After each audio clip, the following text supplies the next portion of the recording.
but it is the infamous Santa Claus. And I'm not going to bash that too much. I'm not going to bash that too much either. I mean, I was brought up with the same stuff, like most kids, in the Gentile world, I mean, it can be good for kids' imaginations. I see that point.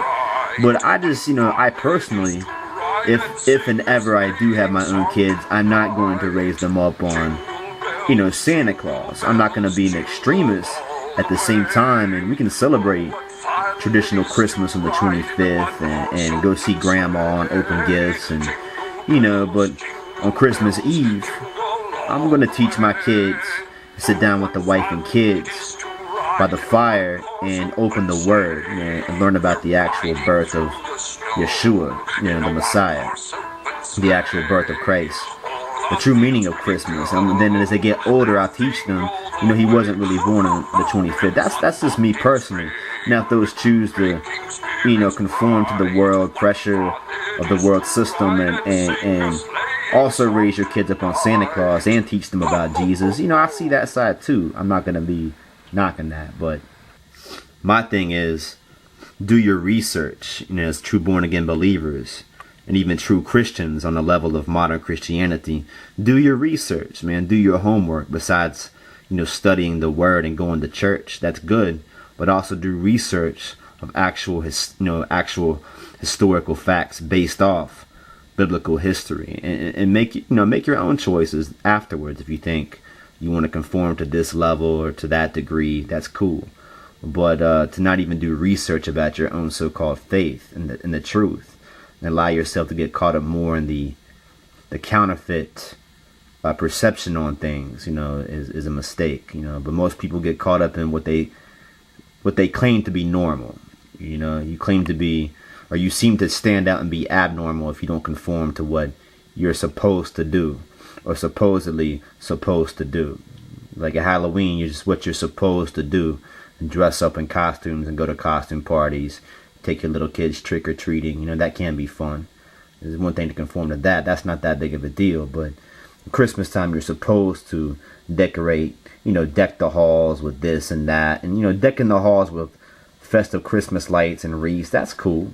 That can be fun and festive and merry. But, Santa Claus, teaching your kids about Santa Claus, and you better be good because it's all about what you want, not the true spirit of giving, about what you can give someone else as well as receive. I mean, little kids are little kids, but then comes other pagan holidays, which are not based off the true teachings of the true Christ or the true Messiah. You have other pagan traditions of man, such as Valentine's Day can be good for couples and married couples and such like that. But then it's also reminding single people that, hey, you should be lonely right now and be miserable, which is not true. So also, unfortunately, based off pagan roots. And then you have Easter, old Ishtar. The name Easter is pagan, but the actual perception on the resurrection of Christ is divine and very, very accurate. Even the time period is based off the original Hebrew Israelite or the original Judaic Passover, Yom, HaBikarim, or the Fasika, Passover, during the actual resurrection of the true Messiah in that first Advent. So that's cool, to acknowledge the resurrection of Christ, just like the birth of Christ.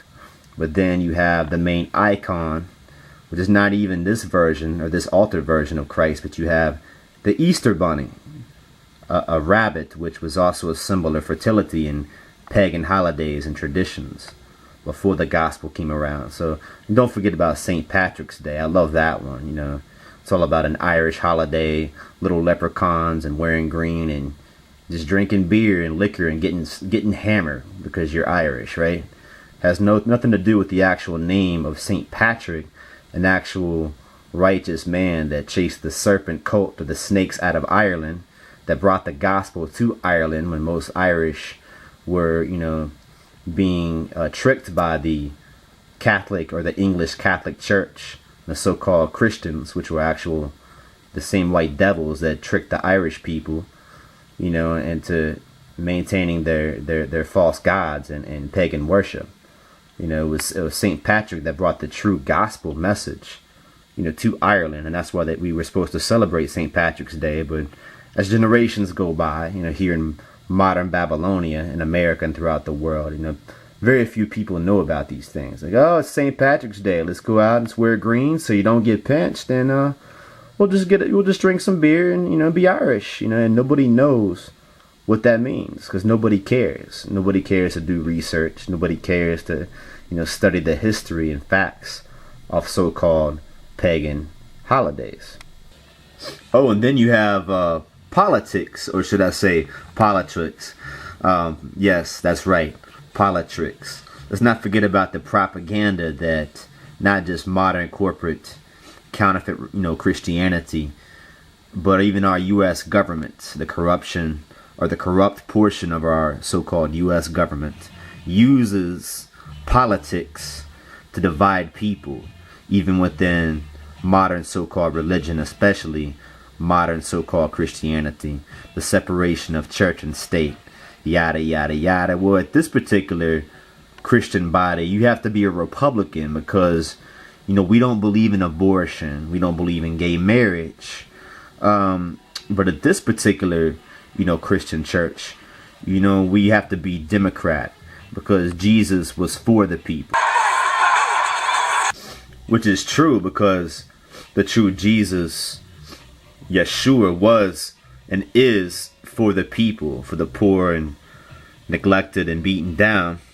He's not about oppressing poor people of any color, especially minorities, especially, the lost descendants of the lost tribes of Israel, his own people, or of any color people. But at the same time, the true Christ, the true Moshiach, is not about abortion either, or, other things that are unclean, Yah willing. So this is how it kind of confuses people to get people involved in the world system of politics, or should I say, once again, politricks.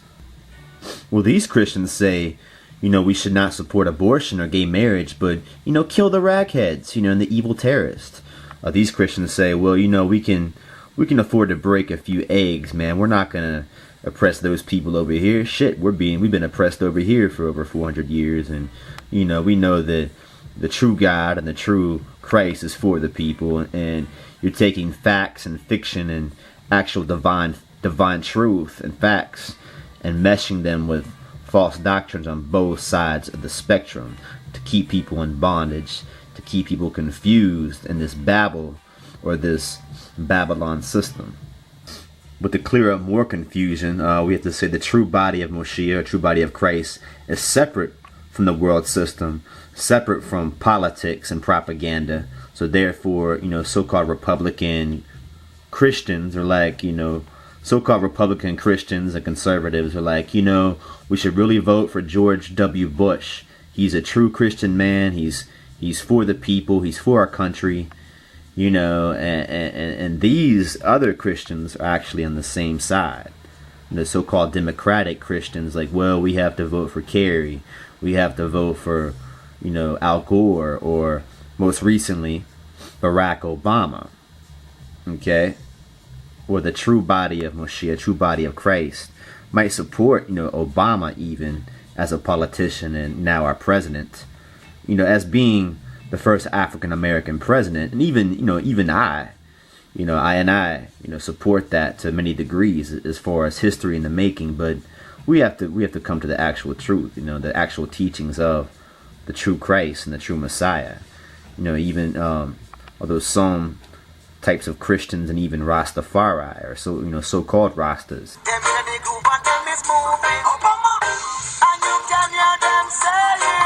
have kind of jumped that bandwagon, like vote for Obama, certain songs by Coco T, and no disrespect, I support that too to a certain degree, but even the man Bob Marley, the true Rastafari prophet of our days, said you should trust no politician. Don't get caught up in the politics of modern Babylonia. So it's kind of an interesting time we're living through.